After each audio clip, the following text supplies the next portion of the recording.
probably the best way to close the event out would be by asking both of our panelists for their key takeaways or their final thoughts from today's presentation.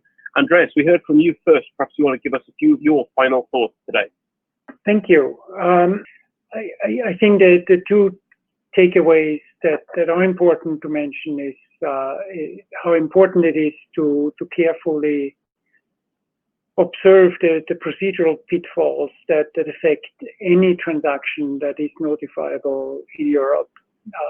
Consider both the timing implications of the need to notify, but also how to structure transactions and especially how to structure the implementation of transactions so you avoid any risks also related to run jumping.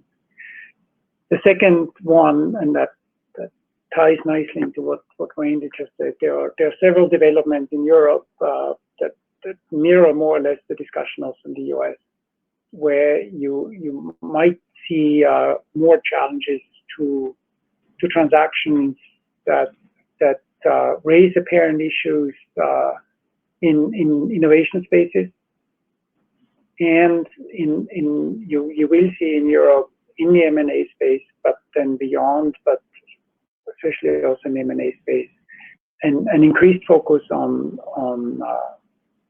transactions by some of the leading digital platforms acquiring small rivals. These are certainly transactions that are going to get a great deal of attention in Europe. Thank you so much, Andreas. Randy, a couple of key takeaways from yourself as well. Sure. Thanks again. Just briefly, I talked about some of the basic features of horizontal and vertical mergers and the antitrust implications of them. I think my key takeaway is the fundamentals are still important, even in the face of emerging trends like renewed interest in vertical deals, increased scrutiny on big tech.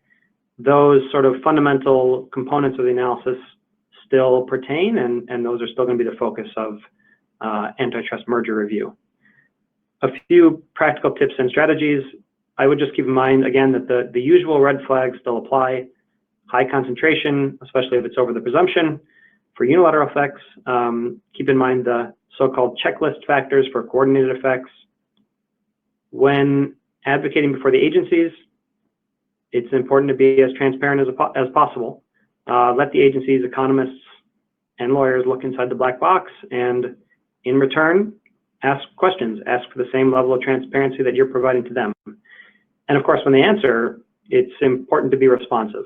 It's important to stay nimble and be able to adapt to what you're hearing in terms of what the agency's concerns and theories of harm are.